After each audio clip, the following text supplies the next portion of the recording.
has its season, everything has its time. Show me a reason and I'll soon show. Hi, I'm Ed Jaffe. Welcome to JaffeWoodwinds.com. Today in our next video in the Woodwind Legacy series, we're going to take a different approach than we have over the last several years. In the past interviews, we've talked with woodwind artists in different aspects of music. We'll talk with jazz artists, woodwind doublers, classical players. But today we're going to look at the musical theater world. And the musical theater world really provides the greatest amount of jobs for woodwind doublers. And that has been the case probably for the last 15, 20 years. As a result, I think it's important that anyone pursuing a career in woodwind doubling understand the nature of musical theater and what it entails. And the people who are most influential in our lives in that regard are the conductors. And today I'm joined by three gentlemen who I've had the pleasure of knowing and working with over the years, and who I think really represent the best aspects of what a conductor does and how they carry forth their responsibilities. So let me introduce you to, on my far right, David Chase, Charlie Alterman, and Constantine Kitsopoulos.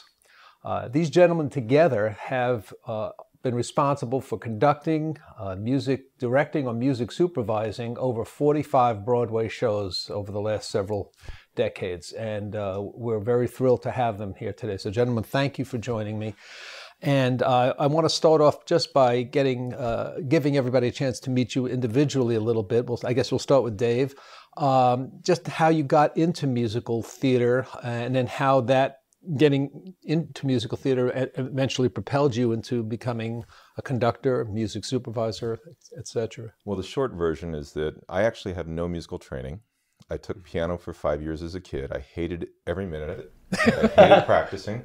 But in high school, there was a fantastic drama teacher who I actually played, Charlie will appreciate this, played second keyboard in Pippin my freshman year of high school, and went from there to an onstage sort of career for the rest of high school and most of college.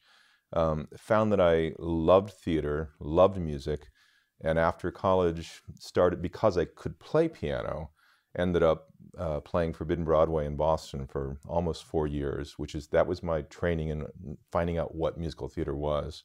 Read a lot, listened to a lot, finally said I'm going to move to New York, and did off-Broadway shows, subbed at a couple of Broadway shows in the early 90s, and then in 94 had the good fortune to having had worked with, yes. Easy for you to say. Yes. A wonderful musician named James Raitt, who had done the original arrangements for Forever Plaid off-Broadway. He was hired to be the music director and arranger for the Damn Yankees revival in 1994, and he was actually quite ill at the time with AIDS. I had actually never conducted in my life, but James had he just looked at me and said, "I'm going to be dead, you should be a conductor." And so I was his associate. He actually did, we went first to the Old Globe in San Diego. He conducted through opening and then came back to New York to to go through more health issue things. Then we came to New York. He conducted the first, the Gypsy Run and 2 previews, and never came back to the theater. So my story, he basically gave me a huge gift, which is the confidence to say, this is I believe in you, and I still conduct with his baton. Wow. So. And I was fortunate to sub and then take over a chair in that production, and I had no idea you had never conducted. You were clear as can be. Well, thank you. That's it's just luck. No, wow. Listen, the job is to communicate. Right. And there's lots of ways to communicate to, whether it's communicating to people talking like this or communicating to musicians. If you know what you think the music is and can communicate that, then that really is what we do as conductors. Yes, there's a lot of technique that can be learned, and I try to never stop learning and trying to pick up. I remember one of the best pieces of advice I got, Don Pippin, who was a conductor as well, wonderful conductor, I was playing piano, rehearsal piano at Radio City in the early 90s, and I just knocked on his dressing room door and said, like, tell me about conducting. And he gave me some phenomenal sort of things, like just remember to breathe with the woodwinds, remember to, you know, all of these things that you sort of know about, but I'd never really thought about. And that was also a lovely gift. Huh. So that's the quick version of my story. Yeah, well, it's an interesting story, and I know you for many years, but I had no idea. Wow. The sad sort of capper in the story is that James passed away about 6 weeks after Damn Yankees opened, but I do think about him all the time, and my oldest son's middle name is James, so in honor of him. Nice. Didn't mean to bring the room down. No, I understand. No, well, okay. that's part of the deal. Yeah. Okay, Charlie, how did you get started? So I had a kind of a random start. I always was musical, and I always was interested in theater. And I don't know if I ever had a specific interest in bringing them together for musical theater, but all growing up, I played piano starting when I was 4, and I played a couple other instruments. And I always loved to sing, and I loved to perform. And in my mind, either in my life I wanted to be an actor, or I wanted to like play backup, you know, sing backup and play keyboards on the road for Shaka Khan or something like that. It's still a dream, but you know, I'm releasing it. You still can. There's still opportunities. Maybe. I think I might need to be a woman, and I might need to be a different ethnicity, but you never know. Still can. Exactly. So I kind of fell into music directing in high school. I auditioned for, I got to high school and I was like, ooh, it's freshman year, I'm going to audition for the big musical. And it was Little Shop of Horrors, which is a very small cast. And they pulled me aside after the auditions. They said, look, everyone loves you. You're a freshman, so we're not really looking at you for any of the leads. And we're kind of creating an ensemble, and we could put you in there, but you'd probably be bored. You wouldn't have much to do.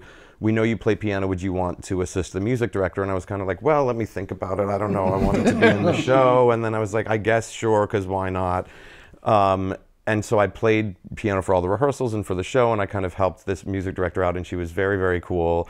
And I got to see that side of things, and I said, well, this is kind of interesting. Maybe I like this.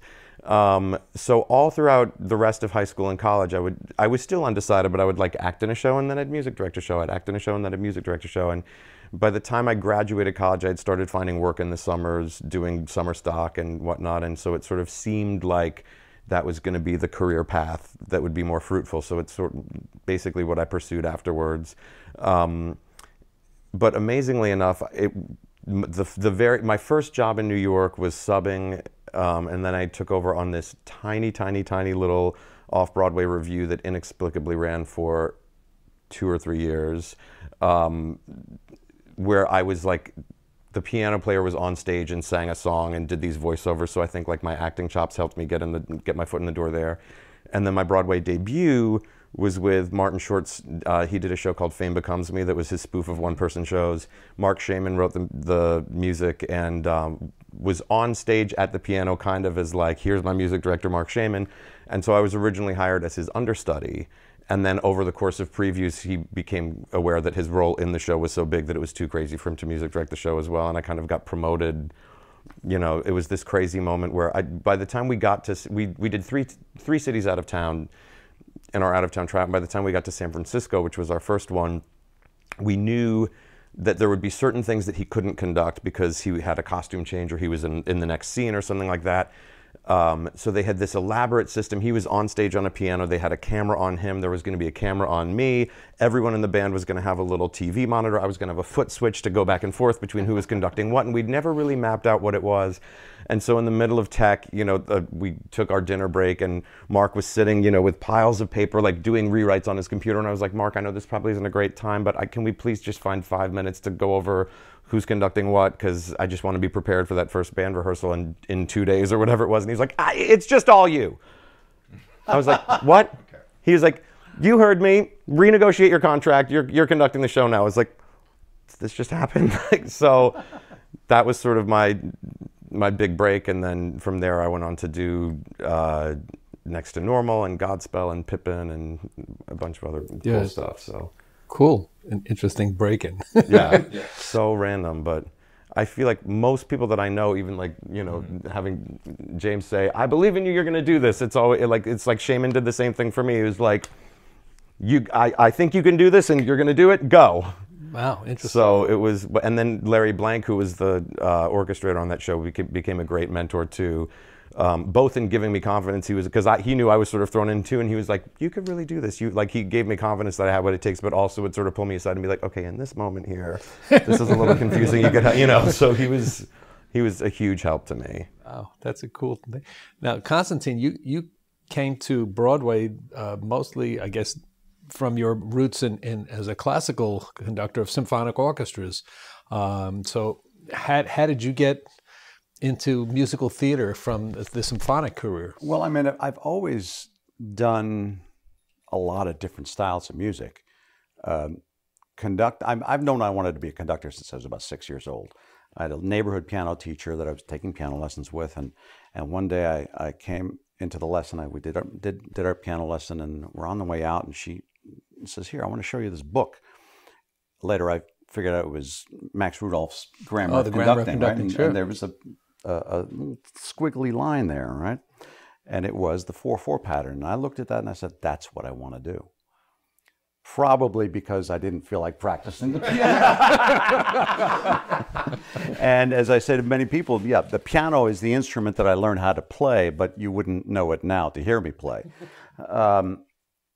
And so, you know, I all through school, I was always thinking about it, and, you know, up in my room with my stereo conducting to opera records. My mother was an opera singer. My house was kind of crazy because my sister's a cellist. Right, and, the Philharmonic. The Philharmonic. Right. One of my brothers is a composer, and the other one played instruments when we were growing up. So you had no choice. I had no choice. And when I was in high school, when I was a junior in high school, the drama teacher at the high school, this guy named Bob Lowy, was doing a production of Stop the World at the local YMHA. And in high school, if you were a senior, you could do what's called a senior project, which meant you didn't have to go to classes for 2 or 3 months in the second half of the year, and you could just do this project. Well, none of the seniors wanted to do it. I said, well, I'll do it. And speaking of doublers, when the set of parts came, I didn't know anything about doubling. I opened the first read book and I said, it's absurd. It's terrible. How can they possibly expect one person to play all these different instruments? And keep that feeling. Exactly. And that was the first read book, and there were 5 read books. And I didn't know anything. So Right. I got friends of mine in the high school band and high school orchestra together, and we made an orchestra, and we did this show. And then after high school, I went to Boston Conservatory for a year as a piano major. And left after a year, found my conducting teacher, Vincent LaSalva, at Juilliard, took his class, and then I said to him, Maestro, would you, if you need a rehearsal pianist, I'd love to play for you and help you. And he was doing opera in Central Park every summer. And so he took me up on it, and I became his assistant for about 4 or 5 years. And never really had a conducting lesson with him, but I got to see him work. And he also didn't have a driver's license, so I drove him everywhere. I got to hear him talk. And I was just curious, so curious about conducting, and went to concerts and opera performances. I didn't really intend to work on Broadway, although I'd done a lot of community theater as a music director. I also studied conducting with Semyon Bychkov for a summer. And the way I kind of got into the Broadway scene is in 1992, the Secret Garden tour was going out. And Dale Stuckenbrook, who was the concertmaster of the Broadway company, Broadway Orchestra, recommended me to Michael Cosrin, and I was interviewed and got the job. And so it's a little bit of formal training, Right. a lot of curiosity, and a lot of school of hard knocks. My first Broadway show was a show called Cyrano the Musical. Yes. Which ran way longer than it had a right to run. Well, I actually subbed on that show. I remember that. Yeah, and I remember it well too, because I had the first day I was subbing on it, I had a car accident in Newark, and it was in the wintertime, and I was stuck in Newark. Didn't have a chance to get home to get my instruments to come in and make the first sub. I borrowed instruments that day. Oh my gosh. And I actually thought, no way am I coming back here. But you were great, and you carried me through the whole show. And if I missed, I didn't have a right to be in the music industry. You made it easy. So, but I remember that specific day vividly. Well, I mean, look, you know, that's our job. I mean, I often think about this in terms of the whole subbing thing on Broadway, because there are so many conductors that shall remain nameless who have a real problem with the subbing scene. And the fact of the matter is, it's our job, and I'm sure you guys will agree, to do whatever's in the best interest of the that particular performance and that particular production. Absolutely. And so, if that means a first-time sub comes in, we got to help them out. Right. Help them make well, Give them and every it's also advantage. the reality, like whether or not, there are times that I'm not crazy about the rules or the situation with subbing, but that is what the rules are. So it's a waste of energy to be upset about it and fight back against it. And there's also a lot of positives to it as well. Well, one of the reasons in the heat of battle, you have to just say, this is what it is. Let's make the best show we can. Well, thanks for that thought, because the truth is, as you said, there are many conductors that I've encountered and others that I've heard about who won't even acknowledge the sub, meaning the sub is there even for the first time, not even say hello, nothing, not at one cue. And that's not only today. I mean, I experienced that in the 1970s when I started playing on Broadway.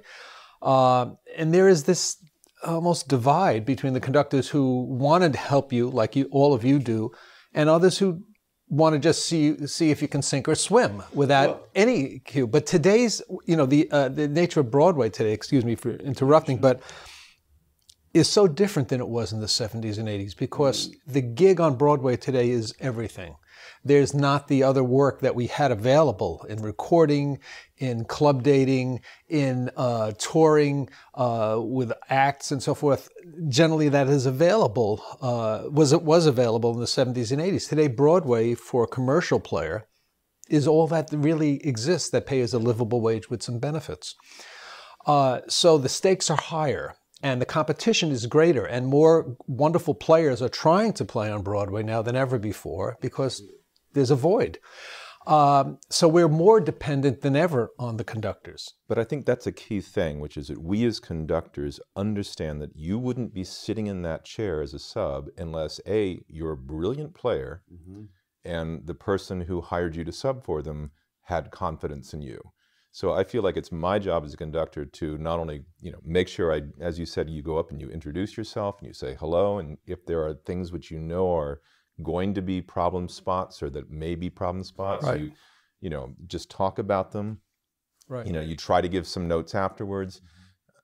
Very rarely do people really screw up. I mean, or let me put it a different way. The only reason that people screw up is because they haven't prepared. You almost never encounter a situation where someone isn't a good enough player. Now, it does happen because suddenly, you know, it's Christmas time and, you know, and everybody's this way and that way, and, you know, you've got the wrong combination of people, that kind of thing. But I do feel like it's our job to facilitate the best possible performance from a sub. Well, and the interesting thing about that is that you in what you just said, you talked about people. And use the term people. And the fact of the matter is that it should at least go without saying that the level of musicianship is extremely high, and it is extremely high in New York. But also from a humanistic point of view, I have never met a musician that wants to do a bad job. Exactly. That doesn't happen.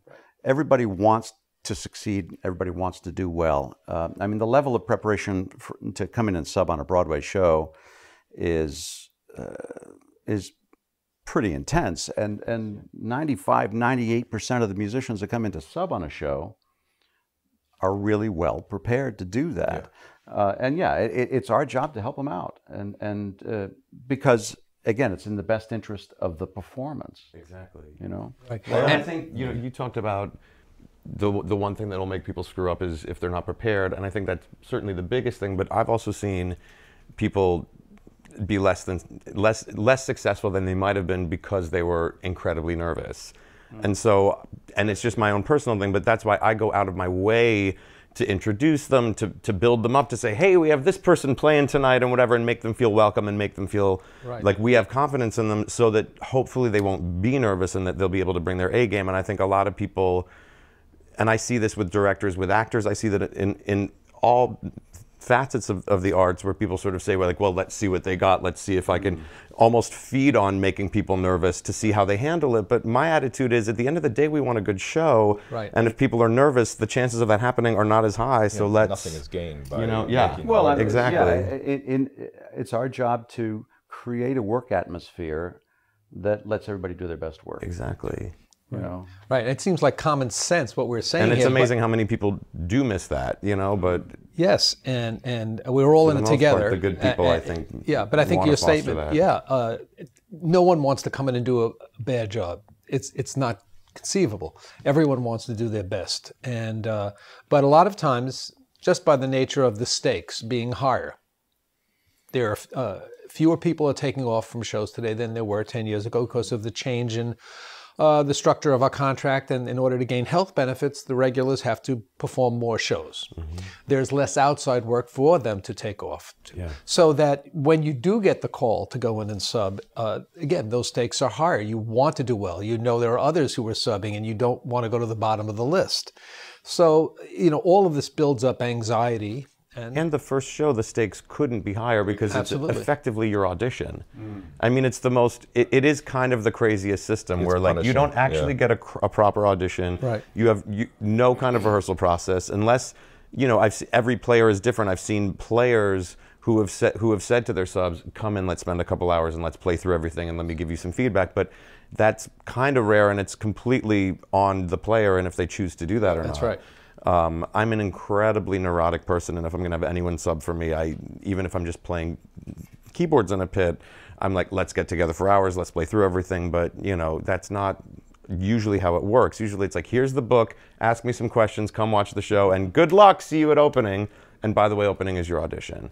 So it's really nerve-wracking. So the potential to be nervous is enormous. It's true. I have a friend, I don't think he'll mind me mentioning his name, Lawrence Feldman, who's, you know, well-respected musician in town. And Lawrence said something many years ago to me, and it's proven to be absolutely true. He said, you know, it's harder to sub on Broadway than it is in the Philharmonic. Absolutely. Because let's face it, when you're subbing in the Philharmonic or what, unless you're the concertmaster, which is not going to happen as a sub, you might have a solo. It'll be a small solo. You'll be basically playing in sections. The music is generally well known. If it's a new piece, then everybody's on the same level. But on a Broadway show, you're coming into a situation where everybody knows the music in their sleep by, you know, the time you start to sub, which and is some of them are sleeping. You didn't have to give away my secret. You know, and so you're walking into a pit where everyone knows the music backwards and forwards, and they know everyone's part just by osmosis. And, you know, anything that's a little bit different than the person who is the regular there is going to stick out. Even if it's maybe a better interpretation, it's going to stick out. It's different. Well, and that's also an interesting point, because it's very similar to being an understudy in a show where culturally in the world of a show, especially on a long run, everyone wants what's familiar and what hits their things. And so it is a tricky thing where like being a great understudy is different than being a great performer, because your job isn't just to do a good job. Your job is to be as close as possible to the person that you're stepping in for, so that you're not disrupting anything in the fabric of the show. So, you know, like you said, you might have a great interpretation of something, but that's not necessarily what people want, you know? That's right. However, as a conductor, I always appreciate it when people bring a little bit of themselves to it, but you have to sort of stay within a narrow boundary of like, I can't go really too far, because at some point I have to play the show as it is and as it's been established. But I love, especially when it is a long run, where I hear something and go, ooh, I like what they just did there. That was, oh, okay.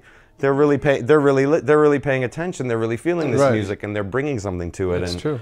But you don't want to bring so much of it that it's like, what's going on over there? Did you hear him play that? You know what I mean? And it's a fine line, and it's hard to, quantify it. Yeah, and it depends also on the style of the music. Some styles lend themselves more to a little deviance, and others really, you know, I imagine certainly in a show that's a little more classically oriented, where, you know, you're not going to have a rhythm section that's going to be reinterpreting the lead sheet, that it's...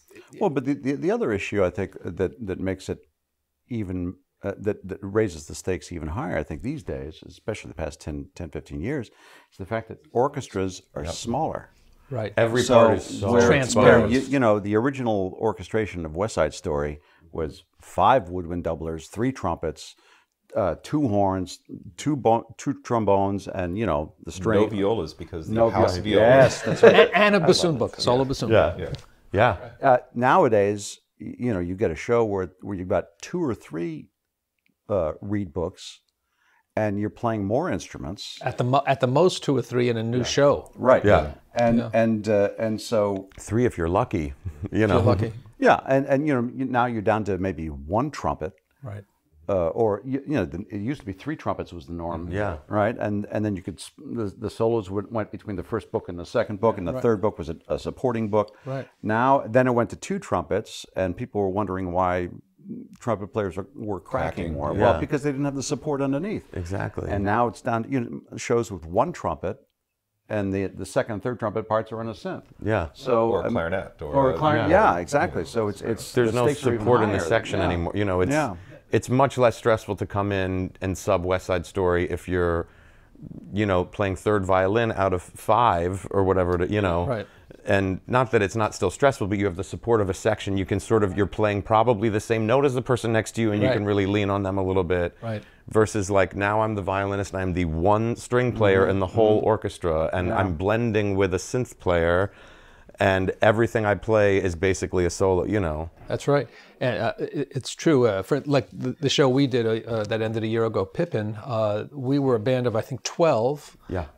The original was 24. Yeah. So right there, you know, just that downsizing of the orchestra's pits makes every part more transparent and makes the player much more responsible, in a sense, having to be on every moment. Absolutely. You can't just say, okay, I'm playing in the section here, I'm doubled Phantom of the Opera, I'm playing a second violin part's doubled with 3 or 4 other people, etc. No, every part is unto itself now, and it's very different. Which brings me to woodwind doubling, in a sense, because when we're doubling, and especially with the smaller woodwind sections today, every instrument now becomes a solo instrument. And if you're playing 4 or 5 instruments on each book, you can't coast.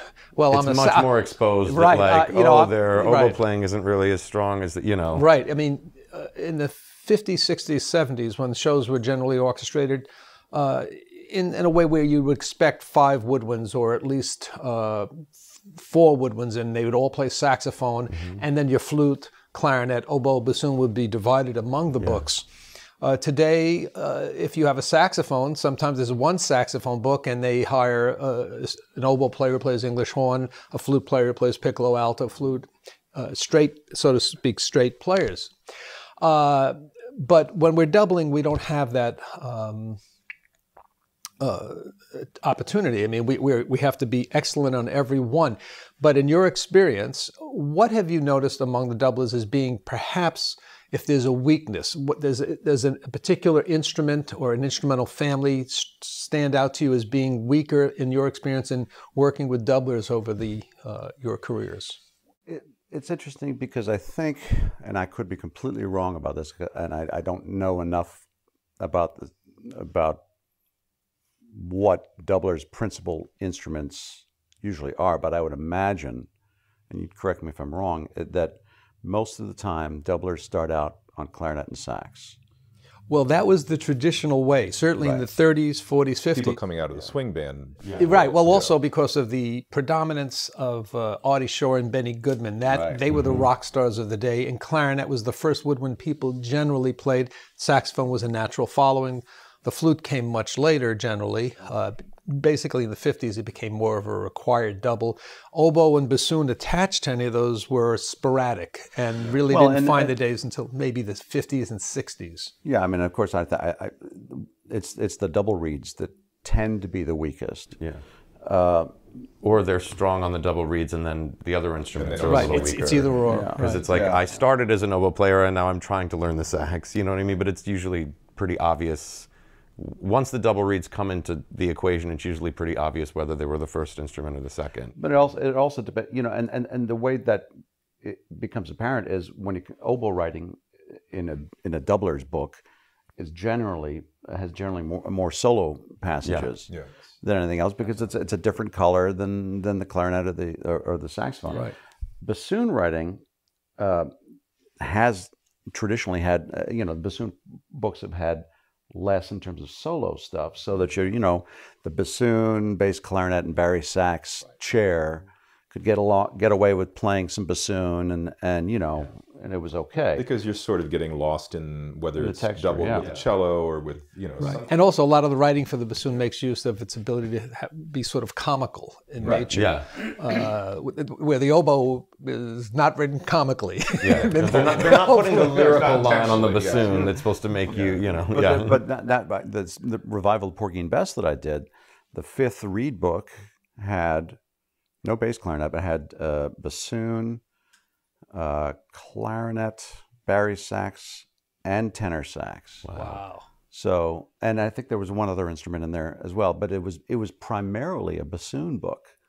A lot of bassoon solos, and then, you know, the player was expected to be able to play bassoon in the quote classical style, and then, you know, pick up the bari sax and swing a little bit. Yeah. What I find fascinating is in the West End, in London, they've forgotten what double reeds sound like. Because starting about, I don't know, I'd say 20, 25 years ago, they basically got rid of all double reeds, all oboes and English horns, and replaced them with soprano sax. And Interesting. And So we got to move to London. All right. Then you got to bone up on your soprano sax. to the point where when Billy Elliot came here, all of the oboe solos and English horn solos could have been played on the oboe and English horn, but they wanted the sound of the soprano sax because it sounded right to them. So their ears had completely adjusted away from, especially quoting Swan Lake, you know, they wanted the soprano sax. And you go, but you can have the real thing. It's like, no, that doesn't sound right. Wow, I wonder why that is. I mean, I think it was probably because they couldn't find enough people who were good, strong doubles. Well, and when it comes to oboe playing, the style of oboe playing in England is very different than what it is here. The sound and the whole, you know, it's a very different thing. So that, I don't know. It's interesting. Yeah, that may have some. I mean, I don't know. When I listen to recordings, like, you can always tell an English orchestra versus an American orchestra or a German orchestra, and because the British style of oboe playing is even very different than the German style. Yes, certainly more different than the Viennese style. And all right, and interesting, because it's interesting because that's different for different instruments. The flute playing in London actually is not dissimilar from what we have over here, because Geoffrey Gilbert, really, who was the sort of the founding father of the modern flute playing in England, really was a Moyes-influenced player, and that French school has basically been the predominant school here. Clarinet in England has come a little closer now to what we have here, which is sort of an amalgamation of French and German. So it's different for different instruments. That's interesting. I wonder if that has any thing to do with I don't know. the orchestrators not wanting to. Well, the other factor that is important is that everything that an audience hears is coming through speakers. So a soprano sax, when played into a microphone and coming through speakers, and altered in whatever way in terms of EQ and so on by a sound designer, I see. Can, if you don't know, can sound like an oboe or an English horn. Yeah. But you've hit on a very big topic, which is, I think, the main reason why we no longer have large orchestras is sound design. Yeah. Is because, absolutely. I mean, if we had the ability to go back and hear what live orchestras sounded like on Broadway pre Promises, Promises, which is when it really started. So, 50 years ago, it would feel very different. And you know, how many people sitting in a Broadway audience have actually heard real live music? Right. You know, they're almost, you know, unless you go to the ballet or the symphony, you don't know what live orchestral or instrumental music sounds like. That's so true. You know, True. because if you go, you know, you go to a rock concert or a, you know, something in a blues club or whatever, that's all still coming through speakers. Yeah. So we no longer know what live music sounds like in a Broadway theater, because we've taken the first 3 rows of seats and covered over the pit. We've sunk the pit. We've pulled the stage out further. And there's this belief that all you have to do is just put mics down there, turn up the volume, and, you know, and so yes, in a way, that's part of our problem, is that we have made ourselves less necessary to what the live theater experience But I don't is. think that's our doing. We certainly wouldn't No, have wanted to it's reduce. not. I mean, Well, that's a financial decision on the producer's part to be able, if they can pay 12 people instead of 24, and no one's objecting to it, that's more money in their pocket. But we lost the audience's understanding of the difference between Right. 12 and 24, and the difference. You know, Red Press still talks about when they were doing Gypsy, the original Gypsy with Merman and Out of Town in New Haven. He would watch her every night, right there, because his head was above the edge of the stage. Right. Well, I did some shows in the 80s where we were still out front and could see everything, and it was a wonderful experience. And it actually affected the way you played. Yeah, sure. Because you felt more connected to the production. Well, and you understand what's happening on stage, which is, it's interesting. Anytime I've done a show where a player, it's so rare that when you're in the orchestra you get to see the show, but over the course of a long run, usually somehow it happens. Maybe it's like, oh, well, I had to sub out because I have this thing that was ending at 7:45, but then we got out early and I was nearby, so I thought, oh, I'll come by and watch it. And anytime I've had that happen, the musician has always come up to me afterwards and said, I didn't understand, oh, that thing that I do in this song, I didn't realize that's what it was for, and now, and then they play the show so much better because they're connected to it. Yeah. Well, the thing about, you mentioned that it's a financial decision. It's a financial decision that I think was originally rooted in some of what you're talking about, which is it's a cultural decision. Yeah. And that starts even way back before the whole synthesizer thing. Yes. And then the other thing is that orchestration, even with a larger orchestra on Broadway, say maybe 19 or 20, has changed. If you listen to that original cast album, Gypsy, and you listen to those orchestrations, every time Ethel Merman is singing, there's nothing underneath except strings. Yeah. And then the brass and woodwinds would come in to accent and punctuate. Right. And then you'd really hear the orchestra soar on a dance number. Right. And it's very different now. Yeah. I mean, there's really terrific orchestrators. Let's talk about Jonathan Tunick as an example. I mean, Jonathan Tunick is, I've worked with him a couple of times, and as orchestrations have come in, I look at the score and I think, there's nothing on the page here. What's this going to sound like? And it always sounds great. Tunick has an understanding of the theater. He has an understanding what it means for a human voice to sing with and over an orchestra. And there are other orchestrators even working today that understand that. And then there are those who don't understand, who will consciously think, well, everybody's mic'd. So you just turn them down. Yeah. Right. I can do whatever I want. Right. Yeah. But the miking, I think, is really what changed everything, because now there's been a trend. Sometimes there are these shows that will do a revival, and it's the original orchestration. And I remember, I think it was South Pacific was the one where I had this conscious thought. I was so excited. I was like, God, it was like 30 musicians or something like that. And you went to hear it, and I was like, where are they? But it's because it was the original orchestrations, which were orchestrated for actors to sing over the 30 players with no mic. Right. So there's not a lot going on until it hits those. And so, in some ways, I guess it does make sense that things shrunk, got smaller once. Decreased. We had these reduced orchestras once. Once you can mic, ironically, once you could mic the singer to be over the orchestra, you'd think that, well, now let's make the orchestra more robust. But instead it was like, well, now we're also micing the orchestra, so we can fine tune it, and you don't need as many. And, you know, we can have 4 string players mic'd and it'll sound the same, and we can get the same volume out of it, but it doesn't, the sound waves don't, you know, play with each other the same way. Acoustic principles, which Don Sebesky understands very well when it comes to strings, and certainly in the recording studio, which is that you do things with strings in multiples of 3. Yeah. And so if you have 3 violins, that starts to sound like a section. The 4th one doesn't really add much until you get to 6. You know, and all those kinds of interesting ideas. Yeah. Well, again, it's also affected the nature of orchestration because it's not going to be heard in the most acoustic manner, and so much of it is controlled by the people running the board. And so the orchestrators themselves are now affected as it goes down the line of command. It's also really easy to orchestrate, say, in Finale or Sibelius and hit playback and go, oh, okay, that works. That sounds okay. You know, which is very different from the live experience. Very different from pencil and paper. Yeah. Very, very different. Yeah. I just want to touch upon a subject that, and I've been in the theater 35 years, I guess, playing shows, that I'm not totally clear on.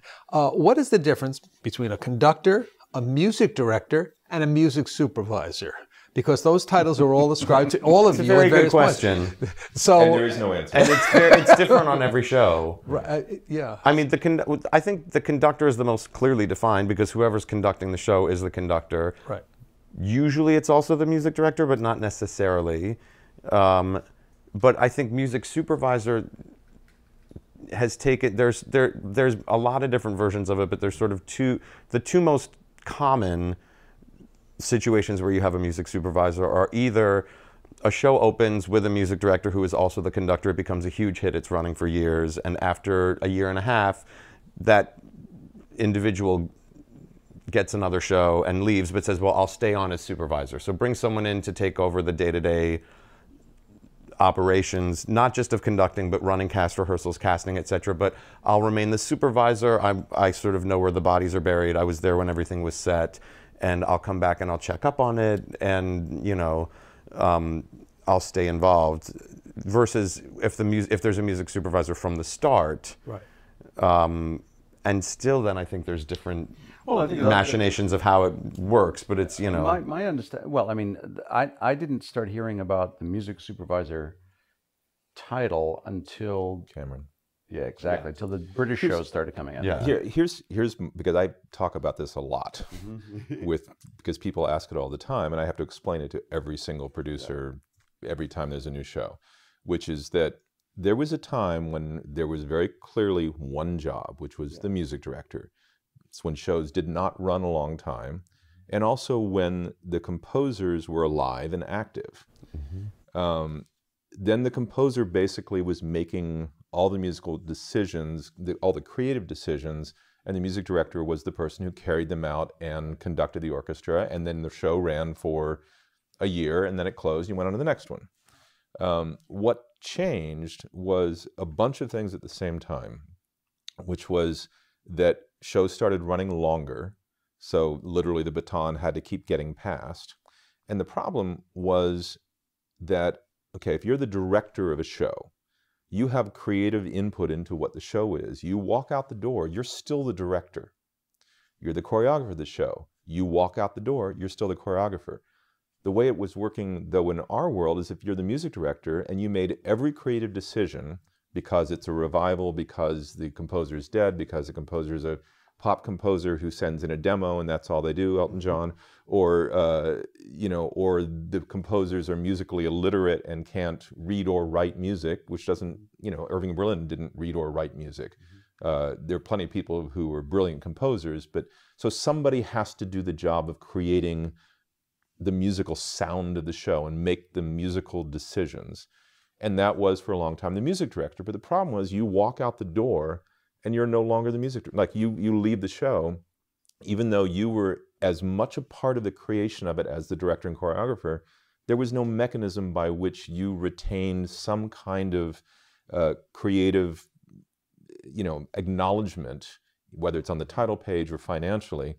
And this really started to happen when shows started running a long time, and simultaneously with Cameron Mackintosh shows coming over from the UK, where the creative, whether it was Les Mis or Cats or all of those kinds of shows where they had to be creative and created, and somebody other than the composer was the primary musical force behind them, writing all the interstitial music, writing all the arrangements, and wanted to maintain some sense of both control and also keeping every single version of the show essentially identical. Who's the person who's going to look not just at the one show running on Broadway for this year, but the 17 versions of it running all over the world? And that's kind of where music supervisor came about. Now, it still does change meaning all the time. And there was a big move. Ted Sperling actually started a committee in the late or mid-90s, late 90s, at the union to say, I want to go back to the conductor is a person who conducts the orchestra, the music director is a person who makes who is what we would now call the music supervisor, who makes all the musical decisions. And it was all towards trying to define those terms to reinstate the music director, Tony. It didn't happen. That's how we ended up with the orchestrator, Tony, but no music director, Tony, because the answer was, we don't know what you do. We can't define it. Right. So what ultimately happened is, because in the West End, for a variety of reasons, the term music director now means conductor. The person who conducts the show is the music director, and the person who makes all the musical creative decisions is the music supervisor. So because they are pretty clear on that, that's now kind of moved over here. And I mean, I remember because there was a show that was being done by British producers and I had already done 6, 7, 8 Broadway shows at this point. And they asked for my resume, and he said, well, he's never music supervised a show. It's like, what, so we don't know if he's creative. And it's like, but I wrote every single note of the accompaniment for this show, and I did everything, and just because the terms were so different. Huh. So, yeah. And it sort of started, I think, in the last really 15 years, just kind of mutating towards, we don't use the term conductor now to mean the person who conducts. That is the music director. And I found, I mean, having been the music supervisor and not the music director of several shows in the last 5 or 6 years, what's really helpful to understand is I start saying, okay, they are not, music supervisor is not the music director's boss. Ideally, it's that the music director is dealing with the day-to-day running with, with the orchestra, with the cast, with the rehearsals, with the sort of making things happen. The music supervisor is looking at the whole thing from a creative standpoint. But that's my definition. Well, that's very interesting, because the music supervisor, well, when I did Porgy, David Loud was the music supervisor, and what you just described is the relationship that we had, which was really quite wonderful, because things are being reorchestrated and so forth, and there has to be there's that whole process of, you set a number in a rehearsal hall, and at what point does it get sent off to the orchestrator, and how does that work? And the way the rehearsal process in New York was, we only had 3 weeks of rehearsal in a rehearsal room, because the show had already been mounted at ART, and the cast knew the show, but we were making changes day to day. And David Loud was the guy who made sure that it went there, and that it was communicating with this department and that department. And getting that done. And of course, we had a musical relationship, in the sense that if a tempo wasn't quite right, or so, we'd talk about it, and then we'd make the adjustments. But your colleagues then? Your colleagues. It's a collaborative environment. Or like with Cinderella, when I came into Cinderella with you, I mean, the same kind of thing. We have mutual respect for each other, for our histories and and what we bring to the table, and then you can go forward with that. As a contrast to maybe the British model. I can't speak for the British model in England, in the West End, but the British model, certainly when it's imported here, which is, I think, in my own opinion, flawed. I will agree with that. Yes. We could get into stories, but that might be for the Conductors Forum. I don't know. Right, exactly. But yes, the term music supervisor, when it's applied to a British show, you may not actually see that person physically ever. Oh, wow. It's been my experience. Wow. Or sometimes you see them too much, but that's Well, another. okay. Okay. In discussing, how Broadway has changed over the decades, one of the major things is how people are hired for shows, even conductors, for instance. My understanding when I started in the 1970s, subbing and then playing shows on a more regular basis, was that the contractor, person who was considered the contractor, really had total control over the personnel, including, in often cases, the conductors, that they would have their stable of conductors and they would recommend them to the producers, and that's how conductors would get their work, just like the sidemen would as well. And that certainly has changed over the years, because now certainly the conductors operate oftentimes independent of the contractors as far as getting their job.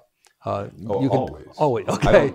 I've never been offered a job by a contractor. Okay. So, well, I take that back. I've been said, would you like me to put your name in for consideration for a job? And I'll say, you mean about the job the director called me about 2 weeks ago?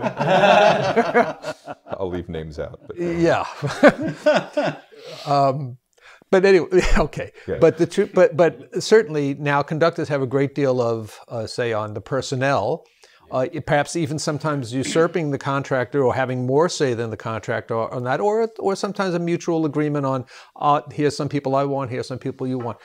Can you talk to the process as you've experienced it in your careers as far as the hiring of the personnel? What are the factors that go into it, without naming any specific names, but what are the factors that go into you thinking and then recommending and hiring someone for a job? In other words, what are the characteristics besides the obvious that someone's got to play well?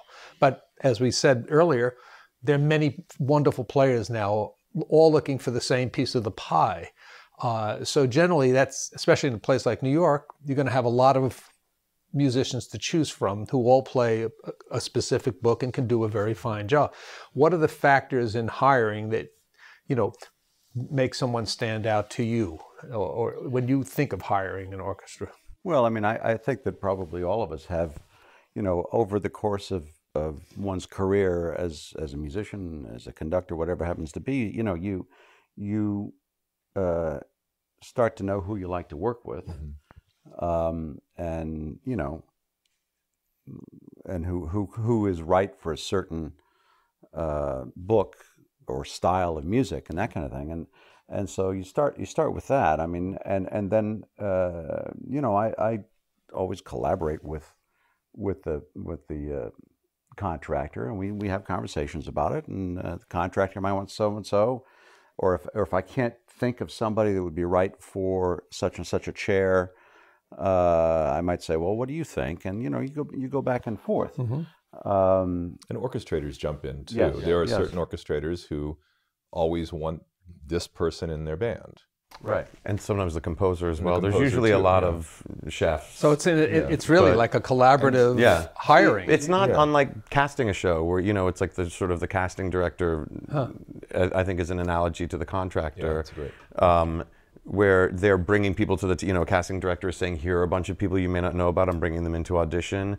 Some casting directors will be very, have very strong opinions. Some of them will just say, here's who it is, you pick. But I think, and certainly some contractors I've encountered being very passionate about people, and some contractors are very much like, here are some names, who do you want? I think every show is a little bit different.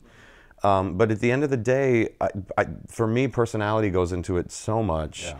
Yeah. Because as you said, if you're talking about 8 players, some might be better than others for this particular show, but they're all going to be good players. It's not like, oh, that person's terrible, don't let them in the band. It's more, you spend a lot of time with these people. In a very small, enclosed space. Doing no basically the same thing every day. So it's like, who do I want to be in those trenches with? And who's going to get along well? Oh, I love this person, but I don't know, they don't really these two people don't really click well, and they're going to be sitting next to each other and playing a lot together, and that's all part of it. And as you said, it's, Well, and also for us, it also even starts before the band gets hired. Yeah. Which with the rehearsals in the room, who do you want to have as your associate conductor that's going to play rehearsals? Who's going to be the second assistant, the assistant conductor, and who can navigate that rehearsal piano minefield and then sit in the pit and play in an orchestra? And you start with that kind of nucleus. And if you're developing a new show and you, let's say, are fortunate enough to have a drummer in the room that's going to do cast rehearsals with a choreographer and so on, then then the choreographer might have an opinion about who they want to have playing drums. So. Oh yeah. Oh goodness, yes. Yeah. So yeah. Well, I mean, both drummers, rehearsal drummer and rehearsal pianist, and choreographers, directors. There are people I've had directors say, I don't like that rehearsal pianist because they're not, looking at me all the time. There are certain choreographers that have a very short list of people that they want to have there. Oh yeah. And absolutely. It's happened, not in my experience, but I know it's happened fairly recently where choreographer insisted on a drummer. The drummer started playing the show and it was not a good fit and they had to replace the drummer, but it's because the choreographer insisted on that person originally.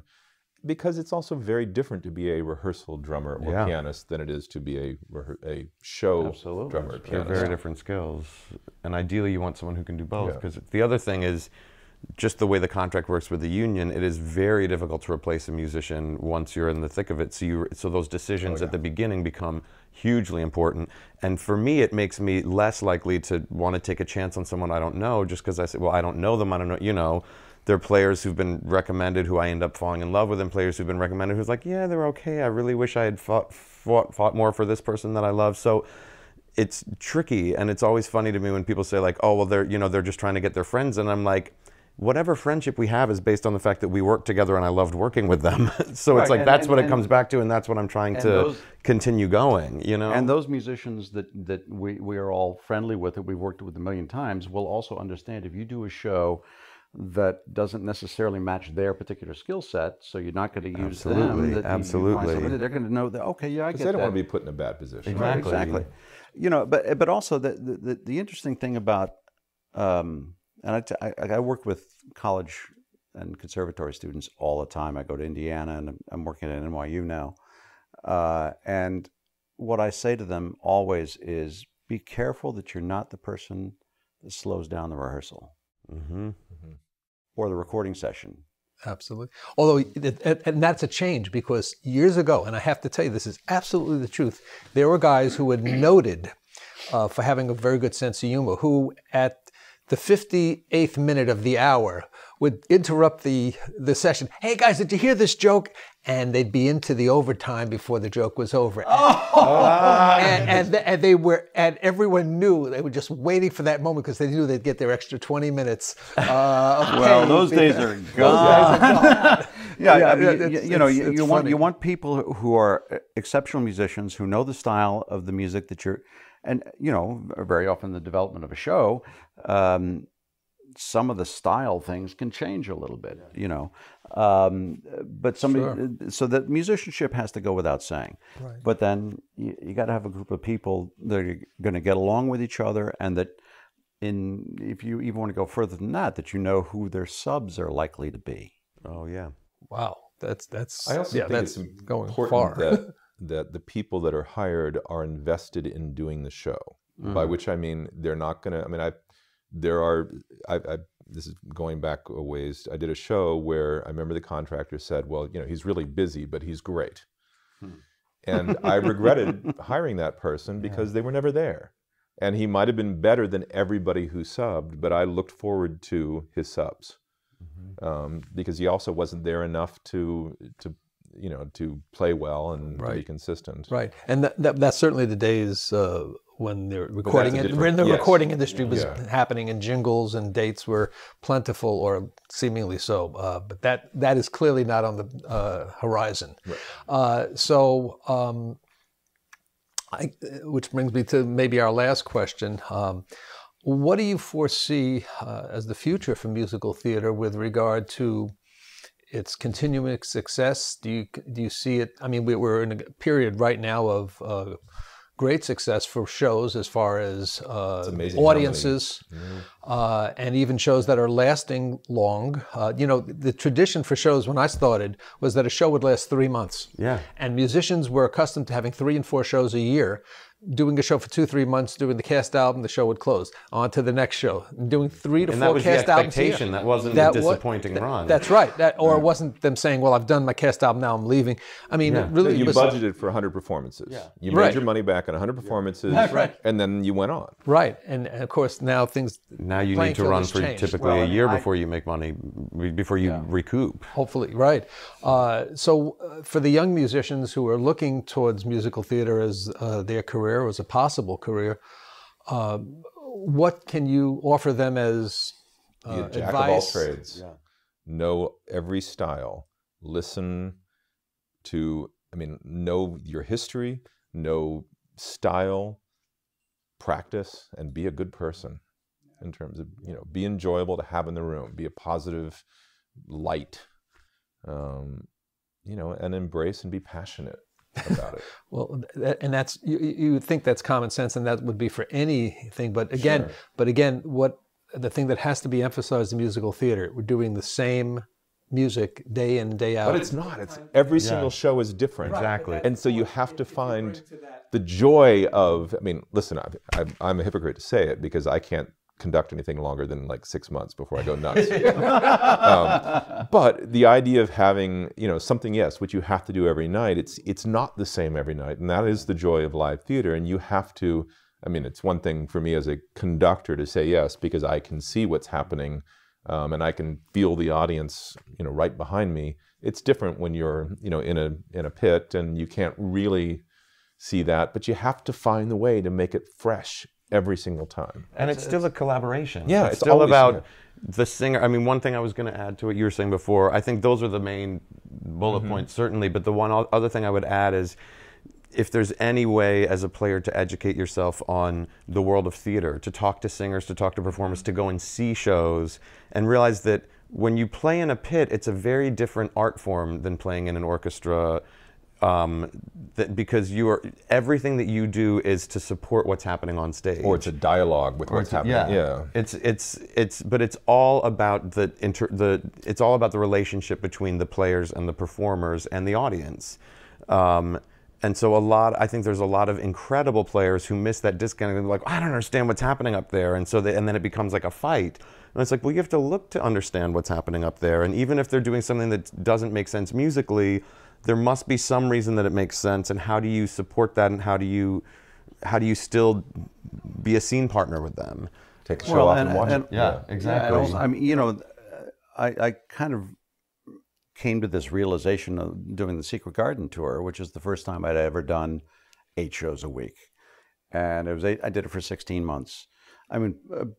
Part of what made it different is we were in a different town each week. We carried 5 musicians and we picked up local musicians. So I had to teach a new orchestra every week. And that really kind of, for me, helped me to hone my technique and everything else. But if you look at 8 shows a week as a way to do what you do better every show in some little way. As a conductor, I would try, I'd try something a little bit different. It might not be noticed, but you know. But I know, and I know how it feels. It's not to say it's easy. It's really difficult to do that. And there are going to be some shows that are going to be tough to make that happen. The other thing is, the audience that came in to see show number 8 of the week paid just as much money as the audience that came in to see show number 1 of the week. And so we all get tired. It's a way to learn to pace yourself. And don't bring your phone into the pit. Yeah. That's exactly. Well, and it's not just pacing. I always think of what I always try and remember. You get so insular, and in the band and with the cast, it's like, oh, it's almost like this again. I've done this 500 times at this point. But I always try and remember, okay, but 98% of the people in the audience have never seen this before. This is their first time experiencing this. So I have to do the show for them. and sometimes I literally will I'll either pick a person that I know in my life or an imaginary person and be like, and I'll visualize them sitting in the audience and say, and so that I can somehow hook into the experience of someone who is watching the show for a first time and perform the show for them. And remember that everything is a discovery for them. Everything is a surprise for them. Things that we know are coming, that are so in our body, so in our DNA. But it really is, in my mind, it's two different jobs. The job through opening night is figuring out what the show is going to be, figuring out how to make it better, figuring out how to make it tighter, figuring out how to make the message clearer, et cetera, and what the content should be, and then how to perfect that content. And then basically from that point on, the job becomes, how do we take this thing that is established and every night play it like fresh, like it's the first time. That becomes the work. It's not about playing it well, it's about playing it new. Well, I'm going to say exactly what you just said in a slightly different way, which is that all of us in theater or in the arts are storytellers. Yeah. And yes, the job up to opening night is, so what is the story we're telling? Yeah. Then as of opening night, you're going, now I'm going to tell this story to the audience every night. And every night I'm going to tell it, it has to be as vibrant, as engaging, as emotionally whatever, as it was last night and the night before. And it's, every audience is going to be different. But there is a certain mindset and a mind game you have to play to do this. Especially, for instance, when we were doing Pippin, the band was in Charlie was up, the most visible to the audience. They had some air to breathe. Yeah. We were in a submarine for all intents and purposes. No, it was called it the bunker. The bunker. It was horrible. It was horrible. Yeah. The bunker.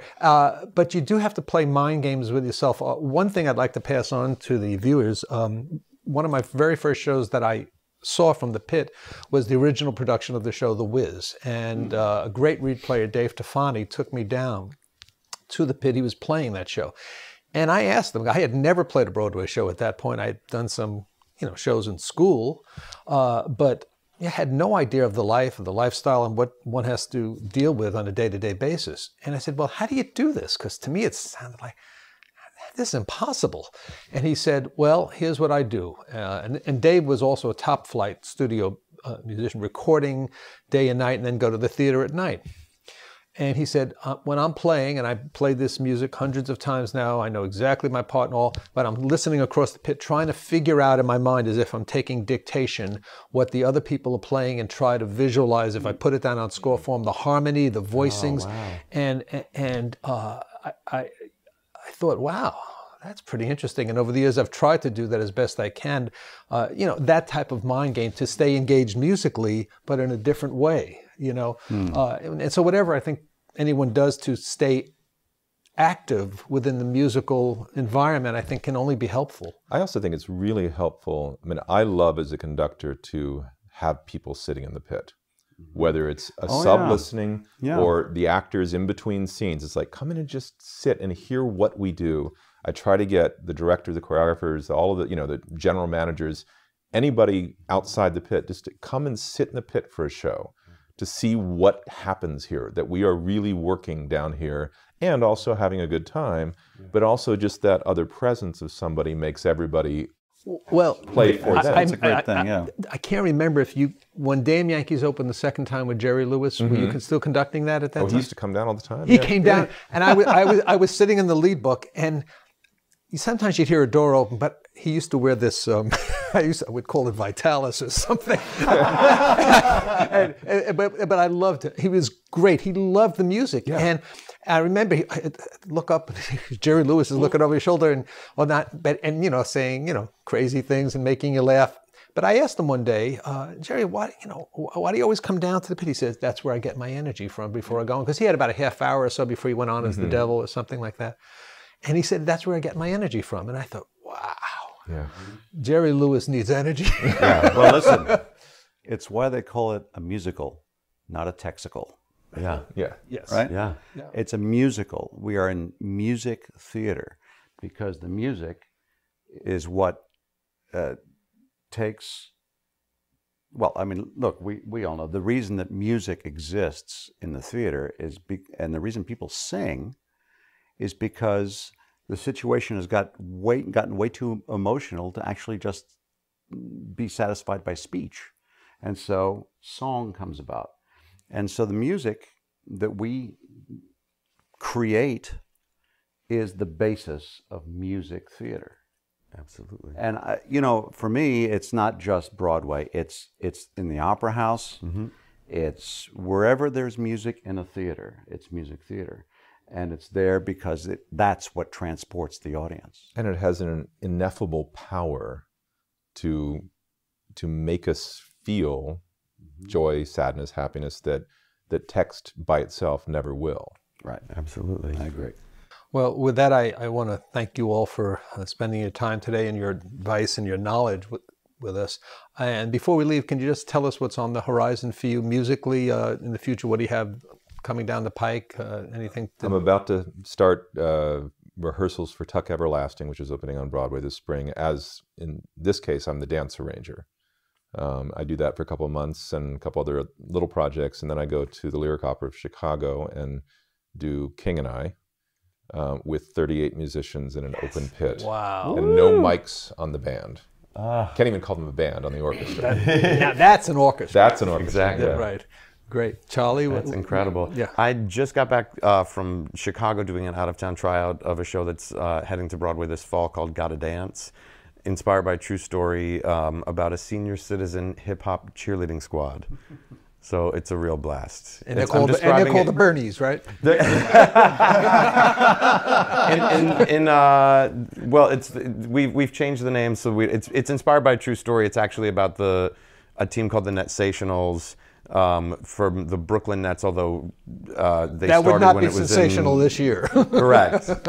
Correct. Well, it started, oddly enough, viewers don't need to know this, but it started when the Nets were in New Jersey. They had the worst record in the history of the NBA. They were losing every game. The team was in the toilet. They were like on the verge of bankruptcy. And it really started as a PR move. Someone had this idea. They're like, how can we reinstate goodwill for the team? How can we get the team back in the news? How can we create good buzz for the team? And someone had this crazy idea. We're going to form a seniors dance troupe to perform it at intermission. Listen to me. At halftime. And they did this big open call, and there's a woman named Dori Berinstein, who's this phenomenal woman who directs and produces documentary films, but she also produces Broadway shows. And she saw this ad and she said, I have to make a movie about this. She called them up and she said, can I bring a camera crew down? They were like, please bring a camera crew down. That's why we're doing it. So she made this incredible documentary called Gotta Dance. And she said and she only set out to make this documentary, but she said the second she started rolling the cameras, she was like, this is a musical. This is a Broadway musical. I have to make this into a musical. She put a team together to write it and got Jerry Mitchell involved to direct and choreograph. And it's this great piece with a ton of heart. And I'm describing it to everyone as the chorus line meets the Golden Girls. It's kind of fantastic. So that's coming up on Broadway in the fall. Oh, that's great. And Constantine? Yeah, I'm actually working with the NYU Symphony Orchestra this month. We're doing a concert on February 25th. The first half of the concert, we're going to do the suite from Bernard Herrmann's Psycho, from his score to Psycho. And then we're doing compositions by winners of the Film Composers competition at NYU, so student composers with film. Second half, we're doing Stravinsky's Rite of Spring, and then then I have a festival in Boca Raton that I do every year, the Festival of the Arts, Boca. 4 concerts there. We're doing Raiders of the Lost Ark with live orchestra. I've done a new translation of Magic Flute. We're going to do a semi-stage version of that and a couple of other concerts, and then I'll be at IU conducting Oklahoma. Excellent. There you Not go. to one up you, David, but I got 50 people in the orchestra.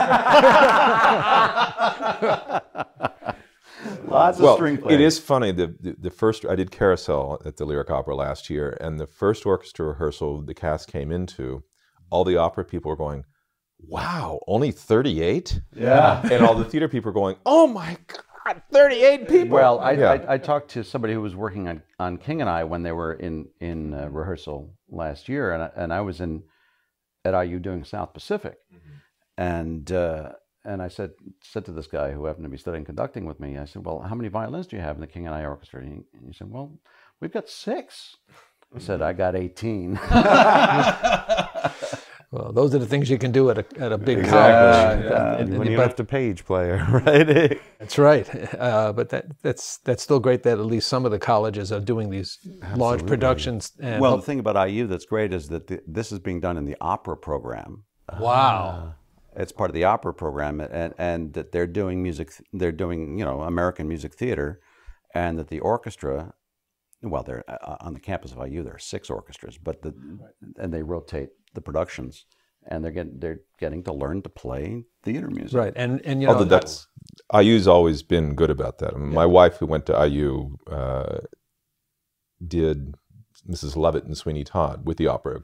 Oh wow, wonderful! In that opera program, but that was a few years ago. And well, and 80s, that was the thing that Tony Randall tried for so many years to make musical theater not only part of Lincoln Center as a regular thing, but also as a standard part of every opera company's repertoire. And they would do much better if they did. I mean, certainly a piece like Sweeney Todd. Well, when I was at City Opera, we did Sweeney Todd several times. So. Yeah. But you asked the question, where are we headed? And the answer is that, like probably what happened with opera 150 years ago, we are now moving to a place where traditional music theater that has large orchestras, or at least it has a symphonic-based sound, is going to become the provenance of the nonprofit organization or the colleges or the opera houses, and that Broadway, which has a much more commercial driving bent behind it, or has a commercial, is a commercial thing, is going to keep moving towards, as smaller and smaller and more synthesized, more tracked, more all of those things, because it saves money. Yeah, and it's also shifting musical styles. I mean, in defense, like, I think as musical tastes are changing and as what's on the radio is fewer instruments, that's what people's ears are used to, and that's how how composers are writing. Yeah. And it's not a good or a bad thing, but it is our reality. You know what I mean?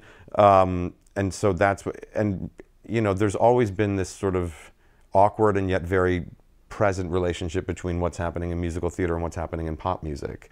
It kind of went away for a while, but originally those were the pop songs. That's right. In the 20s and 30s, all the pop songs came from musicals, and then it sort of diverged a little bit, but I think it's coming back that way now that people want shows to sound like the music then. Or now you have these shows that are created from entirely catalogs of songs from the radio.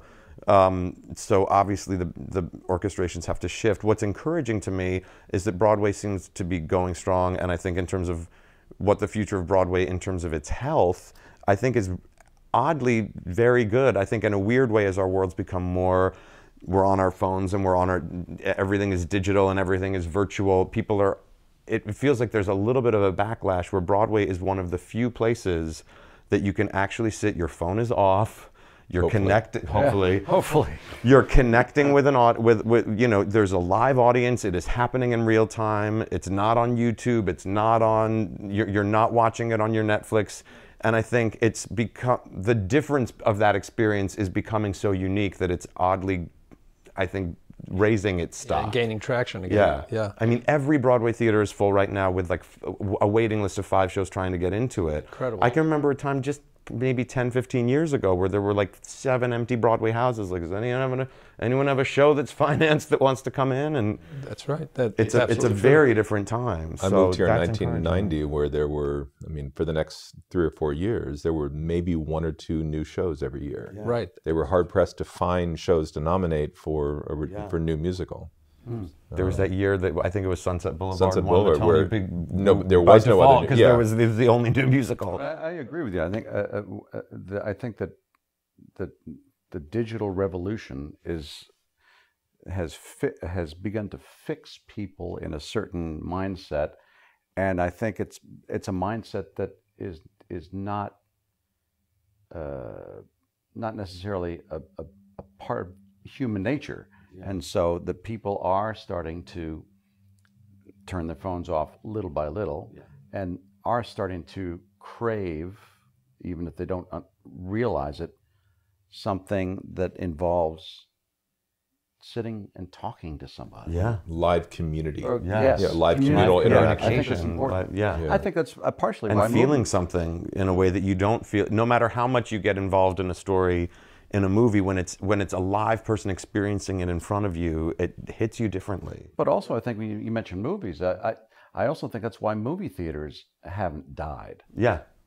Remember when VHS and Betamax. But when They thought it was going to put them out of business. that's it. The movie theaters were going to just, that was going to be the end of it. But that hasn't happened. Yeah. It's because people still, whether they know it or not, want to interact with each other in some way. And share the experience of seeing something together. Yeah. Right, right. It's not quite directly related, but I'm always reminded of, there's this great article I read, I don't know, 10, 15 years ago that talked about, essentially, somebody was writing saying that this is the death of music, giving music away for free over, you know, over the They airwaves. said that when radio was invented. And the article was written in 1929.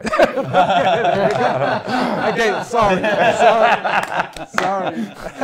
But it's like, you know, but our world, it will keep changing. It will keep adapting. It will stay healthy in some way. Just we may not recognize where it's headed. You know, so part of this comes from, yes, you didn't need woodwind doublers in the 20s and 30s. We had them. You had them, and they existed. That's right. But, you know, Robert Russell Bennett almost never wrote for a doubler. That's true. He wrote for single winds. Single wind. Or doubles, actually. Yeah. You know, 2 clarinets, 2 flutes, Right. Orchestral. Orchestral writing. You know, and then when you started to have more of the swing-based shows, you had people doubling an instrument with a sax, or maybe 2 with a sax. Now, you know, it's not unusual to see 4, 5, 6 doubles on a chair. It's more standard, actually. You know, and yes, everybody has to wear all those different hats, and that's part of the financial issue of just the orchestra becoming smaller. It's about also the skill of the players. We couldn't do it unless people were trained to do it. Right. So, you know, here's an opening for something, and so it will fill with people who have those skills. That's true. Well, guys, thanks so much for giving of your time today on a Sunday afternoon, Super Bowl Sunday, of all days. But I think this has been really great, and I hope the listeners will take advantage of the information you've shared with us. And we hope you'll come back for our next set of interviews on JoffyWoodwinds.com. Take care now.